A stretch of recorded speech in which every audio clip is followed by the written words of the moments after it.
Nice. Thank you. Thanks for joining today. Yeah. Thanks for having us. We're really excited. Yeah, totally. Don't let the movie magic fool you. Jake and I are about 10 feet away from each other. We're also 10 feet away from each other, but there's a scales. That part actually is movie magic on your side to make you all look closer. Nice. Cool. This is for Jake and I's radio show with Newtown Radio. I know I mentioned this over email, but the show is called the Stretch and Strange Radio Hour. And it's a very open variety show. Usually the segments kind of take shape as we research the stories and interview different characters. So we came across the Pricemaster, I think about a month ago. And it's just kind of stuck with me since then. And in thinking of our themes for this week's episode, we thought we'd reach out and just learn a little bit more about it and kind of dig into the mystery, the magic, and all of that. So for starters, could you guys both introduce yourselves and maybe your role within the Pricemaster?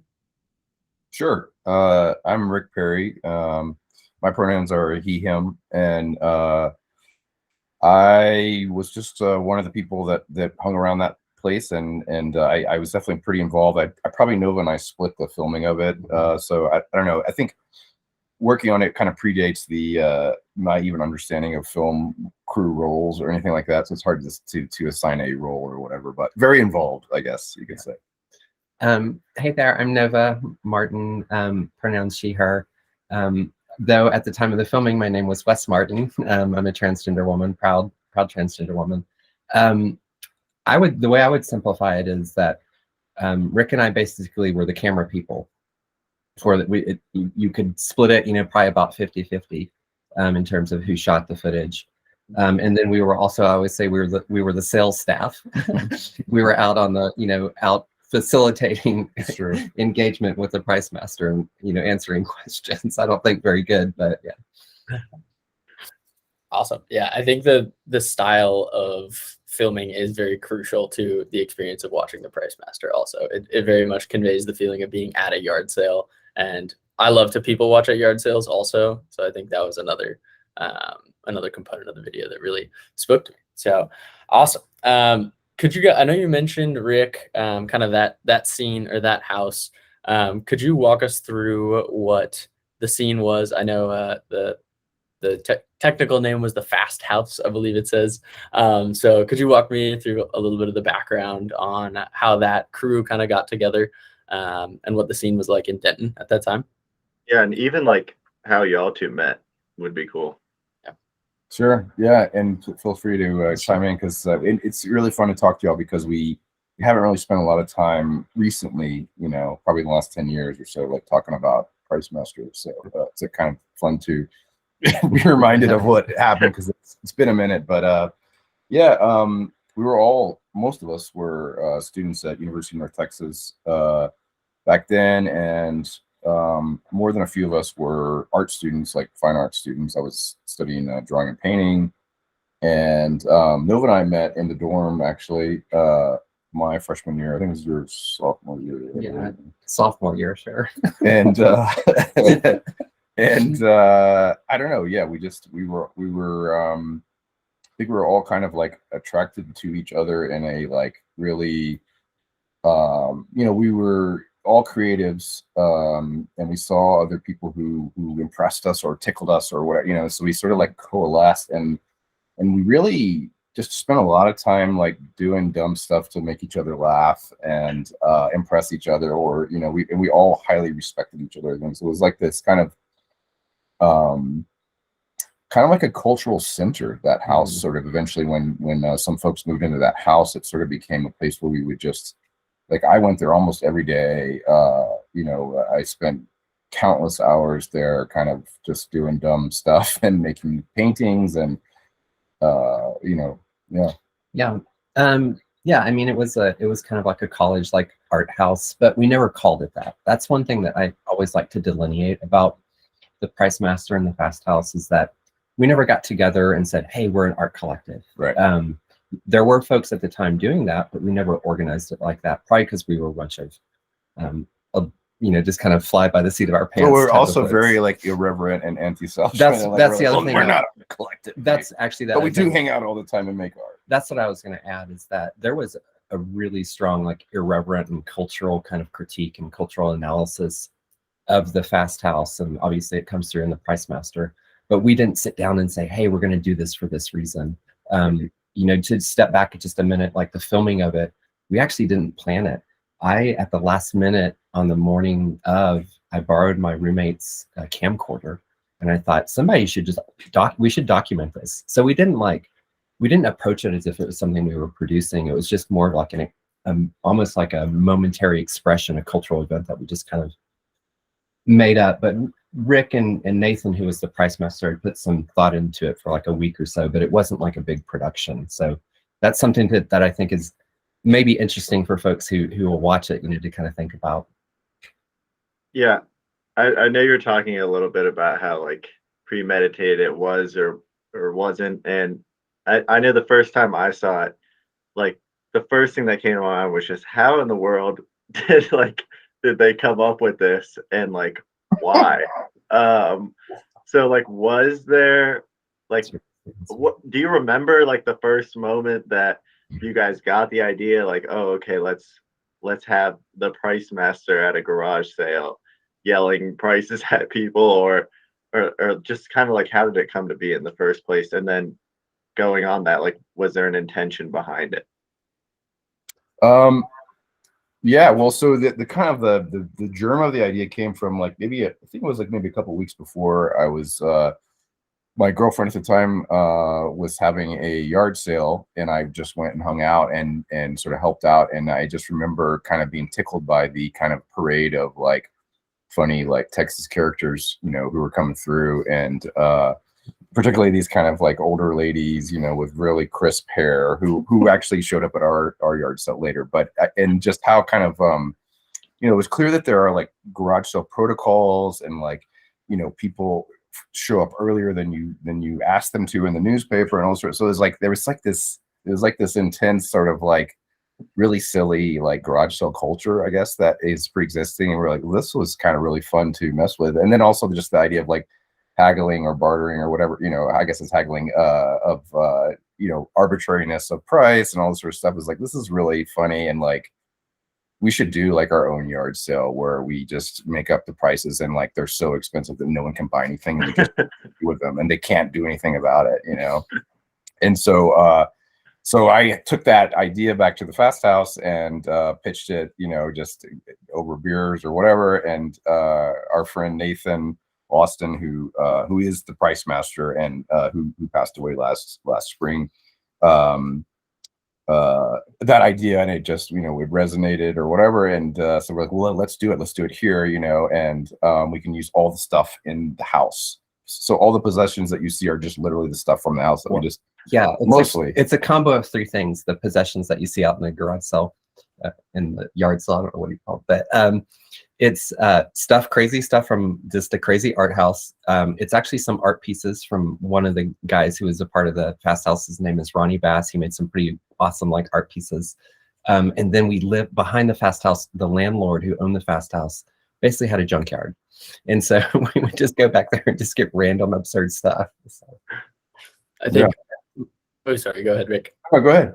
My favorite object, and one I wanted to ask about specifically, was the fishbowl. The dead fish in the fishbowl. I was wondering how that came to be. I assume that no fish were harmed because of the Pricemaster, but no, unfortunately the fish had passed, long since passed like maybe 2 or 3 weeks months before, or a month or so before, It was Nathan's fish, right? Yeah, I believe so. Yeah, I think so he had gotten a goldfish, or maybe it was a fighting fish or whatever, but it died, and then he just left it sitting there for a long time, and then when it came time to move everything outside, it got labeled and put outside on sale for, fish in murky water, $25 or something. Yeah, nobody inquired about it, really. No take. Well, well, just to follow up on your earlier question, so that was kind of what I brought, and then Nathan is truly the genius behind like the Pricemaster, that character and the audio, like that. the audio from that is all just like camcorder audio. There's no like lavs or anything like that. Like it's just all actual audio. So he kind of like, I thought there was a voice modulator. Yeah. He did have some voice modulator, but just in the sense that like the audio is the levels are like what was happening. Oh yeah, that's loud. right. Yeah, the audio that you hear, like it wasn't.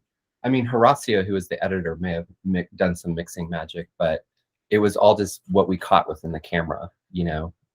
Which is, we were talking about it last night, how it actually came out. The levels and the balance all came out pretty nice, considering. Yeah, we had that music.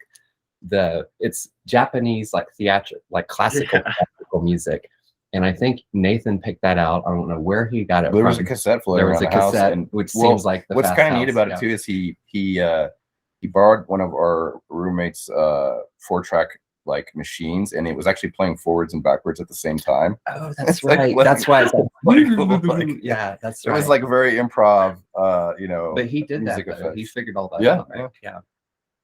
That's incredible. I think that's what a lot of people note the first time I show it to them, and I showed it to my parents as well. And that was the thing. A lot of people I show though are like, "Oh, like, do we have to watch more of this if this is the sound?" And my parents were like, "This is so cool. We love it." It perfectly captures the disorienting nature of the whole thing, like with all the levels and everything. It's so great. And I know you mentioned, Rick, kind of like subverting the norms of a yard sale, and you would typically at that scene probably hear like some 80s hair metal or something. And I know you noted kind of the not haphazard nature that it came together with, but kind of a very casual process, very quick. And that's a bit surprising for me to hear, because there's the quote at the beginning, the Marshall McLuhan quote, which I'll just read it quickly. "Humor as a system of communications and as a probe of our environment, of what's really going on, affords us our most appealing anti-environmental tool." And I think that's what really speaks to me and spoke to Jake about the piece, is that it's really just breaking apart a very, you know, well-established norm. And you can just watch in real time how people react, whether it's, you know, thinking it's crazy, or as you noted, some of the old ladies were just like, you guys are wild. We'll see you next week. And it didn't really register for them. So was that kind of a through line of what the Fast House and what you guys were doing at the time? Was it very focused on kind of subverting those norms? I mean, I believe so. There was Nathan was a philosophy major. I believe never finished his degree, but read like Marshall McLuhan, Baudrillard. Guy Debord was a huge. Guy Debord was the big, Art of the Spectacle and all that sort of. So Society of the Spectacle. Society of the Spectacle, yeah. So a lot of, you know, there was. I actually didn't. I was always influenced from Nathan. Nathan, in a way, was an intellectual. He godfather for me. The same. I would. Most of these guys were drawing and painting majors. Nathan was a philosophy major. I technically was a behavior analysis major, but I wrote a lot of poetry. And Nathan's ideas from all this philosophy that he read influenced, I think, myself and all of us towards this kind of, you know, divergent kind of cultural criticism. I used to call it, in conversations with Nathan, what we were doing, I would call it exponentialism, which was a term that I made up. And it's just the idea that you take reality and you exponentialize it, you magnify it. Like in the Pricemaster, we just take a microcosm of the economy, we capture folks who have to engage with it, and we just kind of amplify it, you know, like as an experience, but also kind of a metaphor. So it's that's a lot of the art we were doing is just highlighting the absurdity in consumerist, you know, market capitalism. How much was that informed by the time that you guys were making the Pricemaster and the time that you guys were spending together? I know in the description of the video, it mentions it took place on a crisp winter day in Denton, Texas, in the newborn hours of the great decisive 21st century. I wrote all that nonsense. I'm the one that actually put the video up. I had the digital file for years, and it's I think I originally put it up around like 2008 in 4 parts. Yeah, because YouTube wouldn't let you have a 30-minute video, so I put it up in different parts. And then around, I don't know when, I was probably late to the game, but you know, around 2014, that's when I put the full piece up. But I'm trying to go back to the question. Actually, what was it? What are we? Yeah, was it all impacted by the time frame that you guys were making this art in?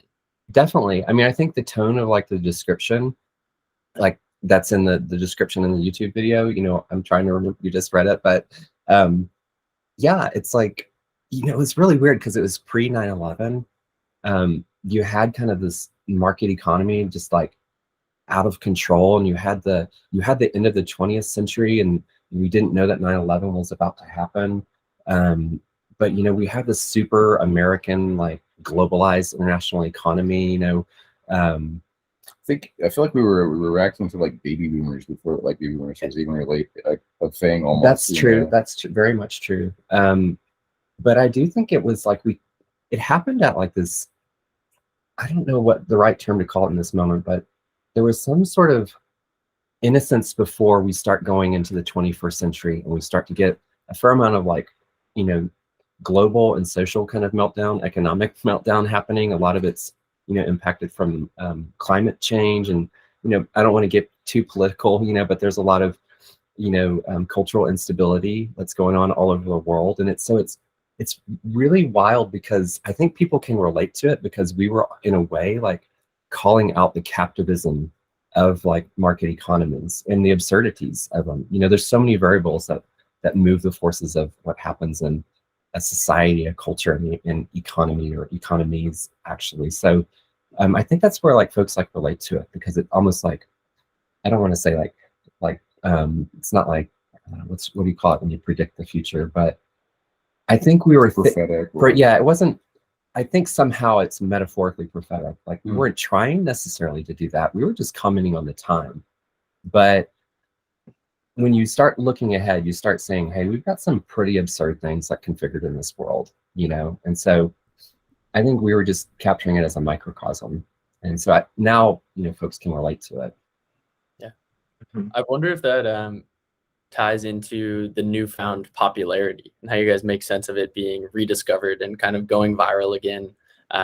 You know, maybe people relate to it more as it's become more true over time.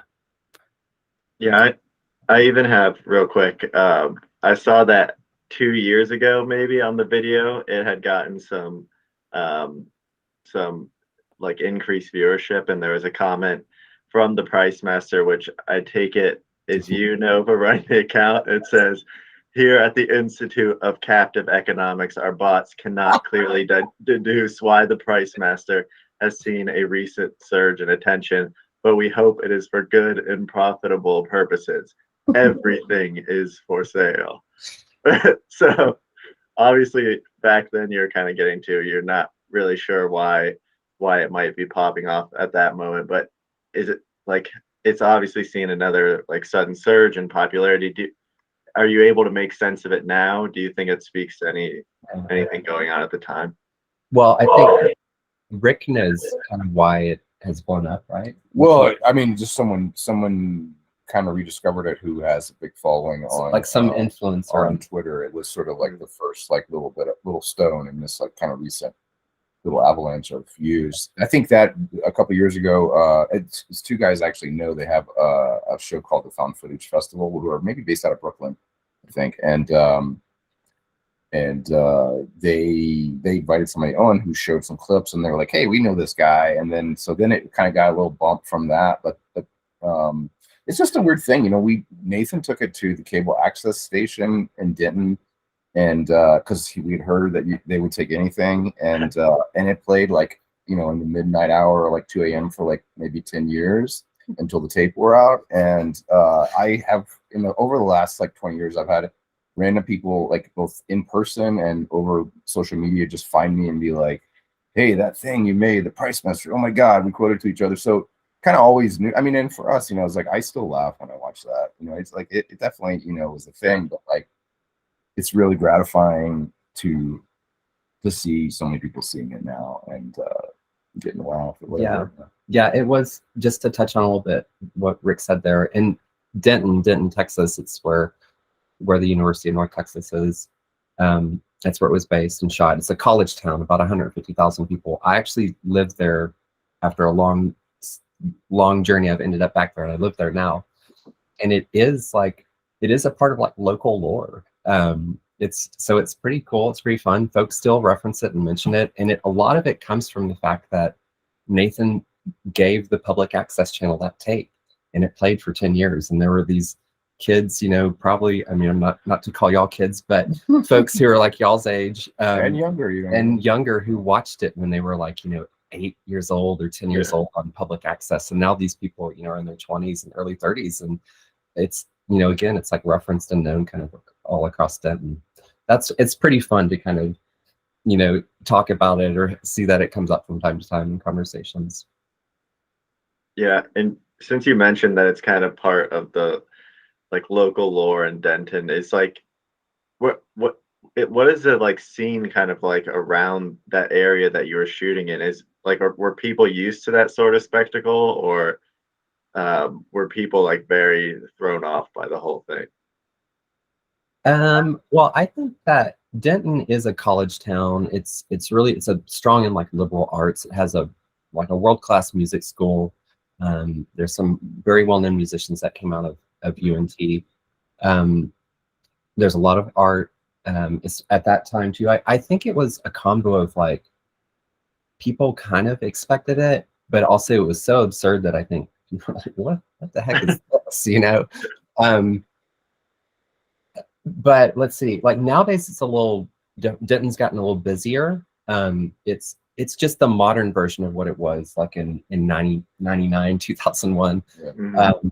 It's like, I don't know, like I don't want to say punk, but like I live in Denton now, right? And Denton's very queer.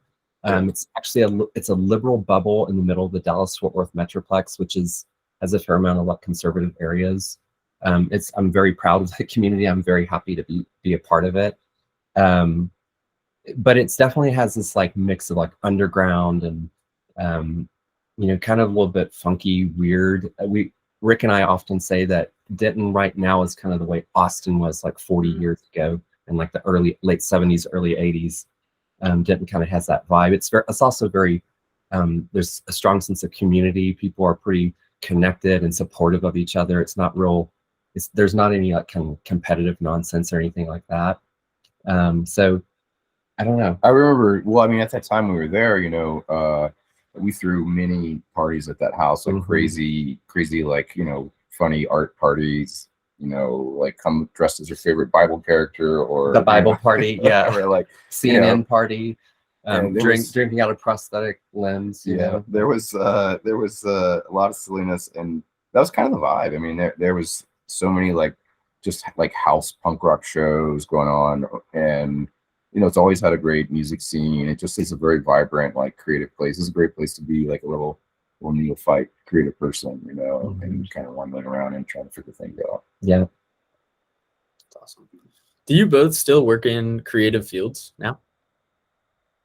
I would say so. Yeah. I mean, you absolutely do. I think I work in a creative field that's maybe more, I don't know, slightly more business oriented. I lead software design team. I work in tech and I lead like software design teams.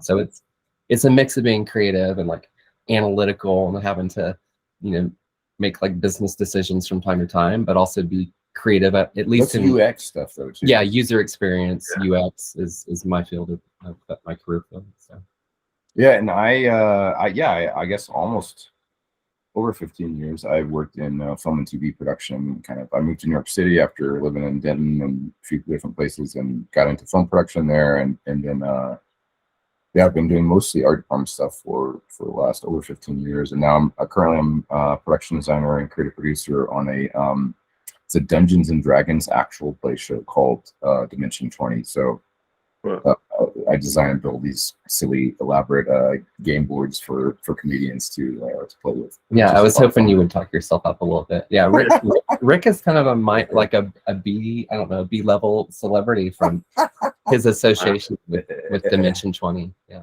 nice. D&D is like very D-level. Yeah. D-level. D&D has a really awesome, crazy, wild community, right? And so Rick is kind of known within that. I guess there's probably multiple communities within D&D. I'm gonna stop talking about D&D world because I don't know a lot about it. But. That's awesome. So wait, real quick there, was the did you help play a role in the set / costume design of the Pricemaster itself, or how did that? I mean, not Look very at that. much. I mean, Nathan truly is a genius, and really, like, we actually had we'd set up the yard sale, and then one time, and it was like, oh, it didn't work out, like we didn't get it advertised in the paper, and then we were like, let's just cancel it, and we'll do it again next weekend. So there was like kind of a rehearsal, but I remember showing up, and Nathan just had this really strong vision for like the Pricemaster, and he just kept being like, it's gonna have this voice modulator, it's gonna be really loud. And I was like, okay, let's do it. I remember helping him staple the fabric. And yeah, the one thing that comes to mind that I'll add here is that Nathan, was it Ultraman? Nathan was like really into like late 70s Japanimation, like children's Japanimation stuff that he grew up watching, and I grew up watching some of it too. Nathan was like maybe 8 years older than us. Yeah, well, I guess older than me. Yeah, he's like 3 or 4 years older than me. But I think Ultraman was what he was really into, and I bring that up because the Pricemaster kind of looks like, it has that kind of vein. It looks like it could come off the Japanimation, show. But yeah, it was mostly like Nathan's doing, but Rick did some like. Oh, I do remember. He had those like crazy, like whatever they are, red hammer pants or something, and I remember helping him. He was like, want to do something. I was like, oh, let's do this. So he got a coat hanger and broke it apart to make the knees like poke out. Wrap these wires around his knees. So there was a little bit of like zhuzhing. I remember helping him put the straps on and stuff, but like he had a pretty strong vision of what he wanted to do, which I was here for, Yeah. And then a little bit of a sad story about the actual costume. I ended up, I had it. I don't know how, I don't know why. I think when I left the Fast House, when we all moved out of the Fast House in 2003, I think, or is it 2002 or 3, somewhere around there. And I had all that. I saw the coat, I saw the ribbons and the pants and the mask as well. And I grabbed all that stuff. I put it in a box. Well, a couple years later, Nathan was living in Portland, Oregon, and I shipped that up to him one day. I think it was around his birthday, just as a little surprise. Like, hey, here you go. I kept this, I think I had a space boot too, which was another art piece that some of the Fast House did. And I think Nathan got it, and he had it like at his house in Portland. And then it was kind of like a wild kind of anarchist house. And I think it just got lost in the ether of, underground Portland, anarchist scene. But so we have no idea where it's. I'm sure it's probably in a landfill, at this point. But the one remaining thing of that outfit are some winter gloves, which were mine, which were not really key to the Pricemaster. He has his hands inside the coat. Or in some shots, he has his hands inside his coat. And I saw it was cold, so I said, "Hey, do you want my gloves?" So he put them on. That's the only thing that we still have of the costume, which I donated recently to a local bar in Denton. So I think they're going to do something with it where they are going to show the gloves. Yeah. That's great. That's a good one. Just speaking of kind of like Nathan's vision for this entire event, did he speak to y'all at all about the motions that he was going to be doing with his body during the Pricemaster? Because I think that's one of the most jarring but also weirdly comforting things. 100% agree. It's like, it's so beautiful, like the way he's like he just made that up. That was Nathan just being it's like very Nathan. I mean, I could see him when I watched that. It's like, the Pricemaster, but it's also just Nathan. Nathan also wrote all those all of the tags. Like every item there had some like ridiculous name that was clearly not what it was, with a price on it. And he meticulously went, I remember talking to him actually. Now we were talking about it, like it's like, well, you gotta have prices for everything. You need stickers. We're talking about what goes into garage sale. And he got some labels that were oversized from somewhere and like just took it upon himself, which is also why the Pricemaster knows the name of everything, because he wrote all the labels. Yeah. Like the communicators. Yeah, exactly. That's totally Nathan. Yeah. I also love the man who wants to purchase a lawnmower, and he keeps asking if it works or not. It was the chainsaw, the laser, which was called the laser gun. Yeah. And he keeps hearing the outrageous prices, and his only follow-up question is, "Does it work?" Yeah. And he can't. He I don't. Maybe it was hard of hearing. He kept asking, "What did parse it?" Yeah. He's like, "What did he say?" He's asking, "What did the Pricemaster say?" That's one of my. I mean, it's the very end, right? But I love when he goes at the very end. He goes, "I'll be back." it ended up being the perfect ending, really, because somebody made a comment in the YouTube channel in the past like couple of weeks, and they're like, "I'm still waiting for that guy to come back." Yeah. And it did seem like all of the people who are involved, at least in the video, had like none of them seemed particularly rattled by it. Were there people who maybe didn't make the final cut that responded like not as well to the whole charade?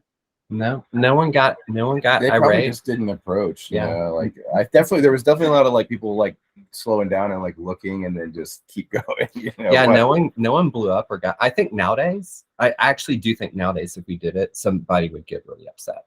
I just think people are a little bit, different nowadays. I love. There is one where like it's a guy who I think physically he reminds me of your dad. He has like I think he has a UT cap on. Yeah. And he looks so intense. He looks like he's gonna we do like a zoom on. He didn't really interact. I don't think he says anything, but he looks like he's thinking about just murdering the Pricemaster, when you look at him on camera. But that comes across as really intense, but nobody actually, basically what you see in the, in the film, that's what you got, people being like, oh, come on, like the one woman who's like, I need these things, with the nunchucks and the communicating stuff.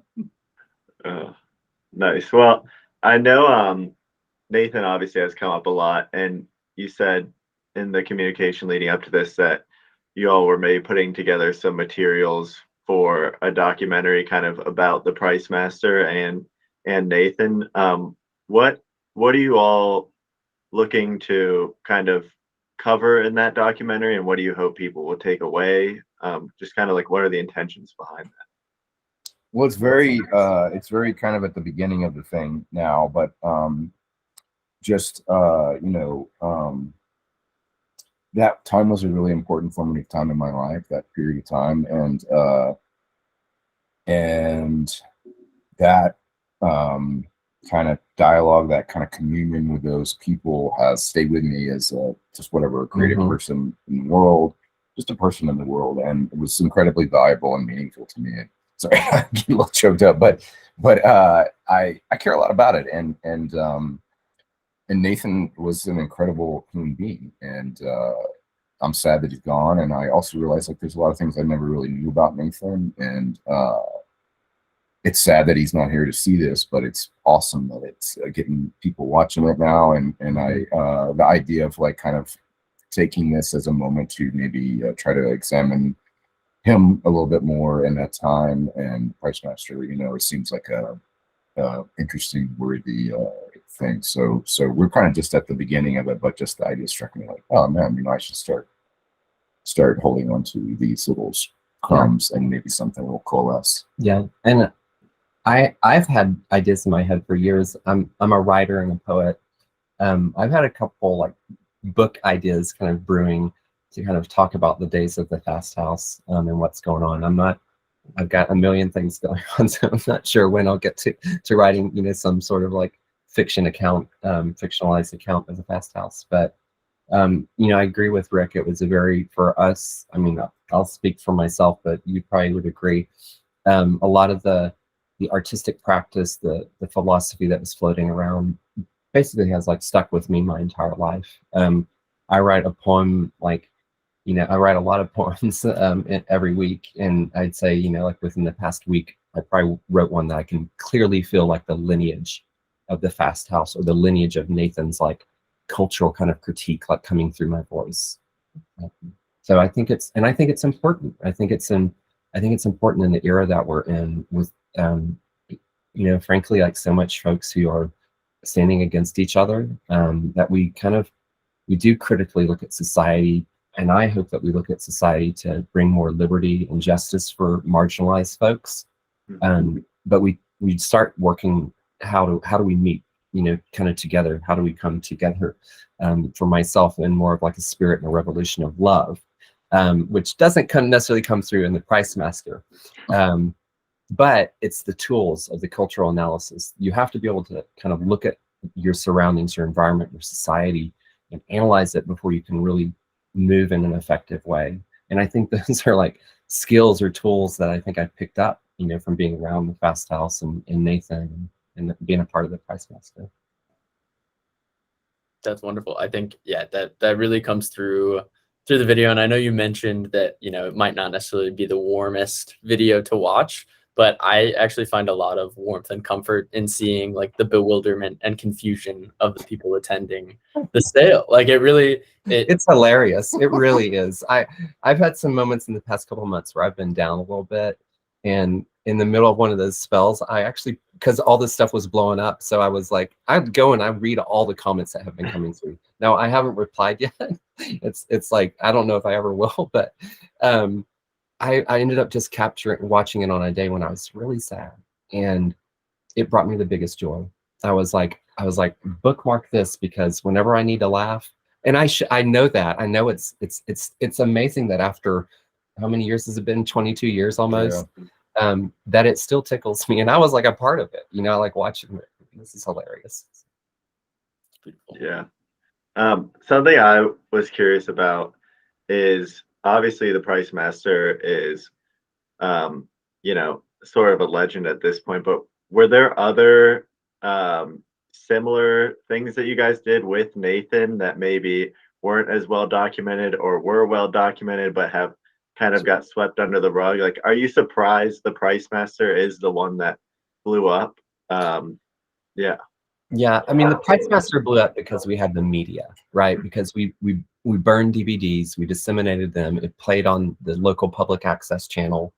That's why the Pricemaster blew up, right? Because and we didn't do that as a strategy. It's just we just decided we wanted to share it after we had it like made. We're like, hey, let's pass this out, let's show it at house parties and stuff. But there were definitely like other things.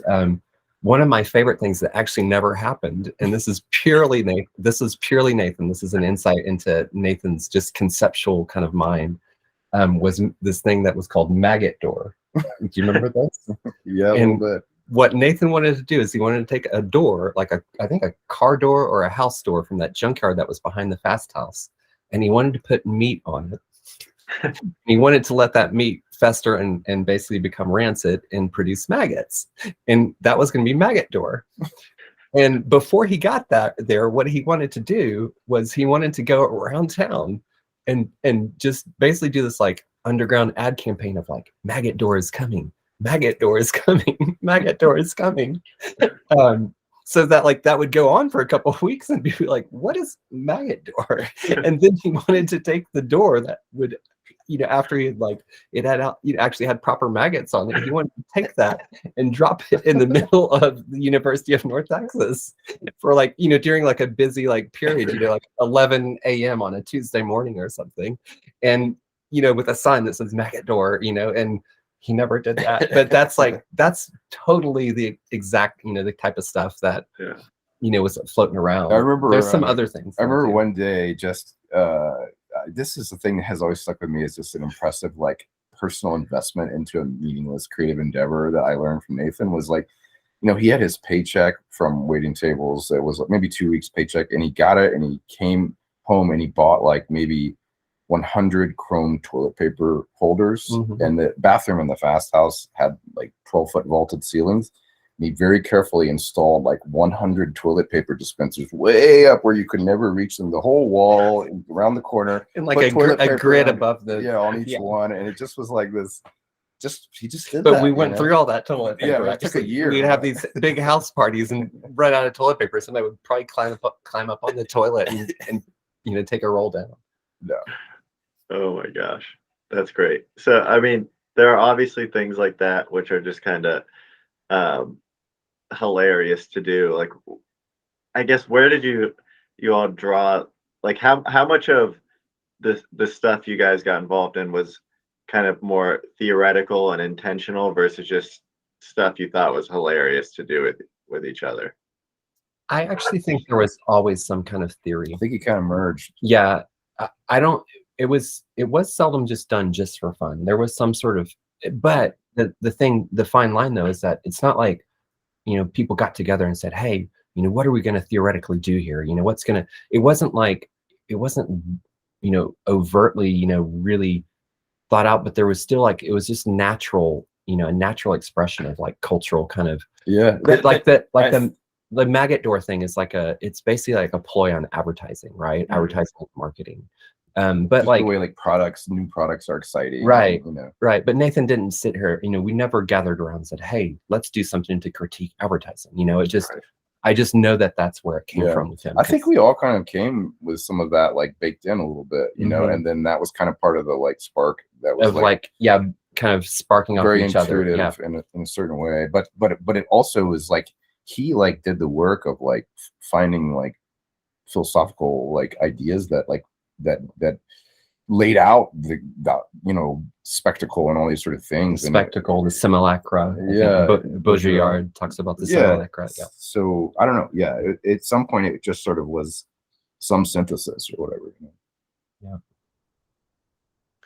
Do y'all have any, I don't know if mantra is the right word, but advice or guidance for someone who wants to similarly channel that like unbridled creativity, but might not know where to start? Do you want me to respond? I can. Sure, yeah. I can respond naturally to that, I think.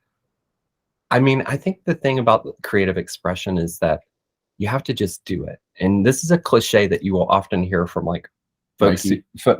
Sorry, let's not associate it with Nike, but you'll hear it from established like writers and artists, like just get yourself into the routine of just doing it. So like basically don't edit yourself. Don't be a perfectionist.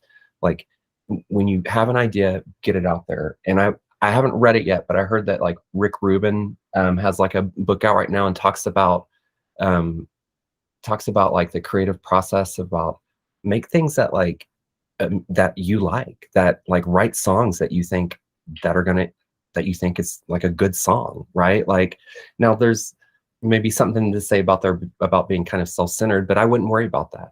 Like produce something that you think brings value, that entertains you, that amuses you, that makes you tender and emotional, or whatever you're going for.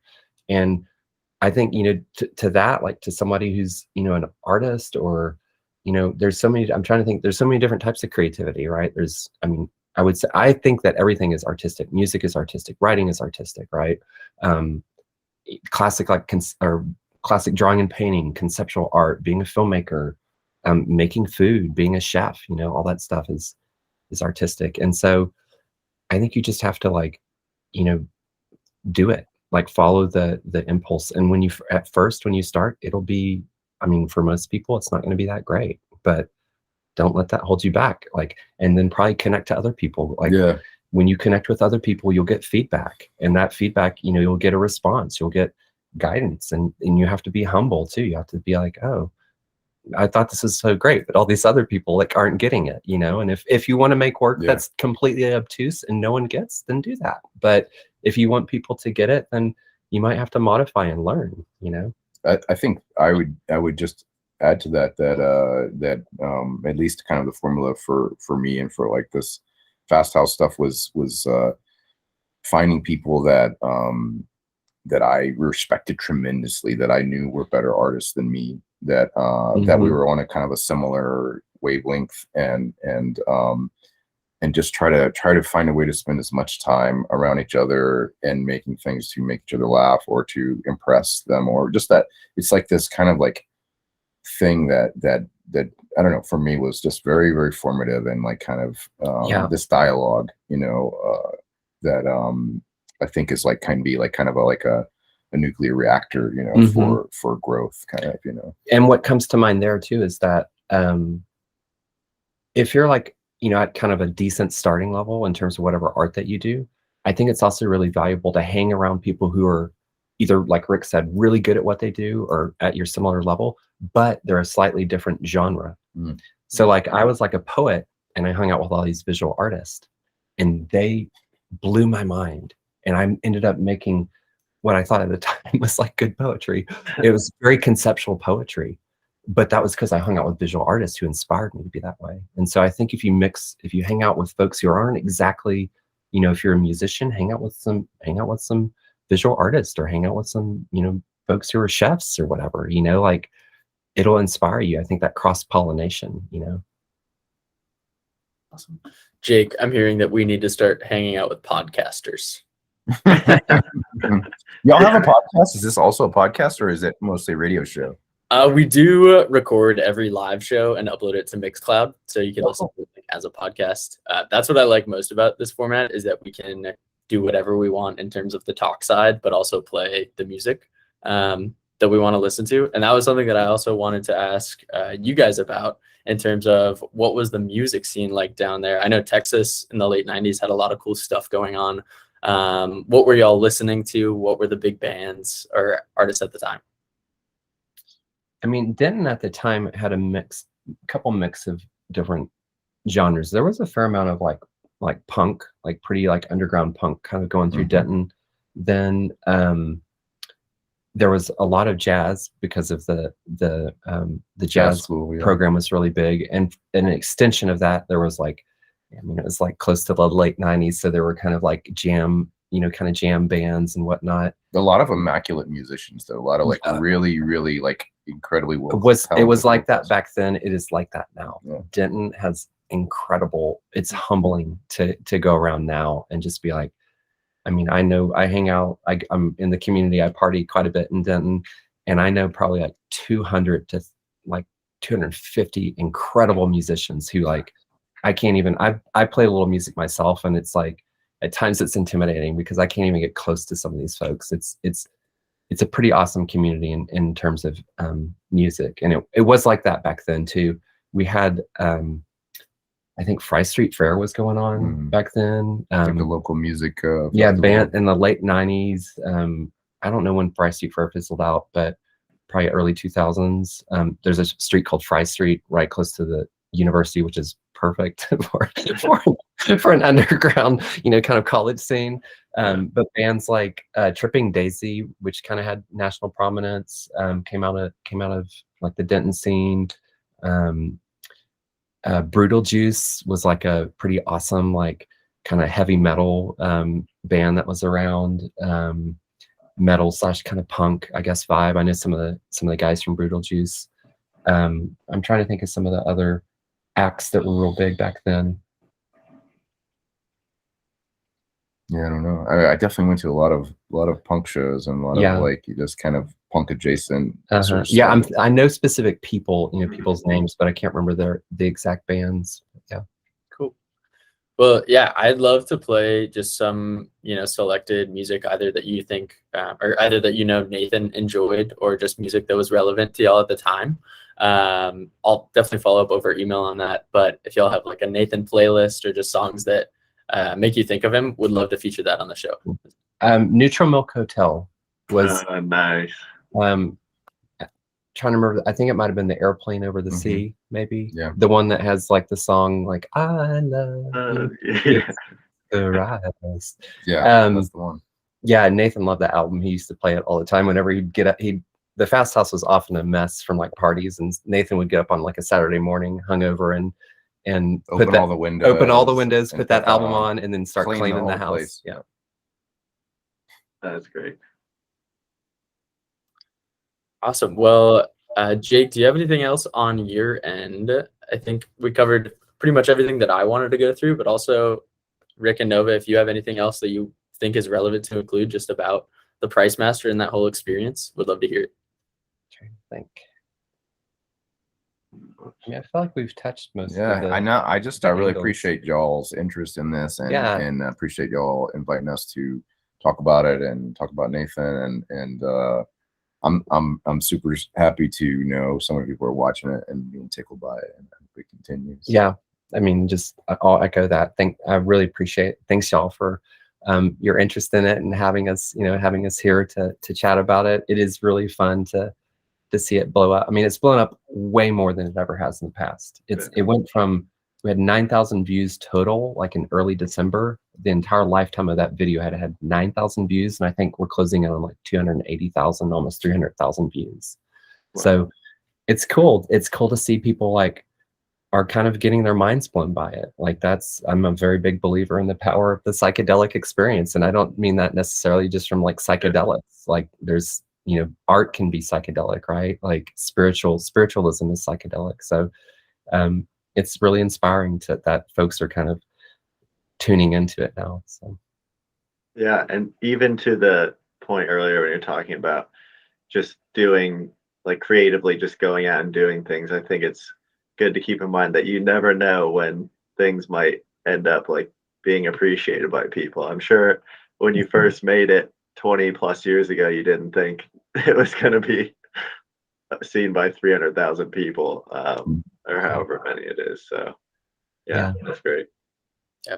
Yeah, I hope it comes to how much joy this has brought not only us, but any of the dozens of friends that I've said this to, and that, you know, Nathan's, you know, character and spirit will last for forever through the Pricemaster and through our understanding and experience with it. So similarly, Nova, to how you said it's brought you out of slumps, I think Jake and I can also relate to that, and just, you know, kind of letting a big breath out and not taking things as seriously. So thank you guys. Yeah, definitely. Okay, last kind of fun question to top it off. I think everyone comes away from the Pricemaster with a favorite quote or character that sticks with them. My personal favorite is that beer is not just for drinking in the morning. Beer, it's not for breakfast anymore. I think that's what it is. Something like it's not just for breakfast. It's not just for breakfast anymore. Yeah. Beautiful tagline. But I'd love to know each of your favorite either characters who appear in the video or quotes. I mean, I think I said it earlier, that the gentleman at the end who's like, "I'll be back," you know, like it ends up being the perfect way to end the film, and it does make you think, like, where did he go? Is he coming back? And he didn't come back, actually. So I love that. My favorite quote from it is just what's repeated a couple times, because it applies so much to the way, unfortunately, a lot of folks exist in this world, and it's everything is for sale. And there's power behind that, because it makes us think, you know, that is kind of the truth of like the economy that we live in. Nothing is sacred. Everything, name a price and everything's for sale. I don't agree with that, but that's why I like the power of that statement of Nathan, the Pricemaster, having echoed that multiple different times in the film.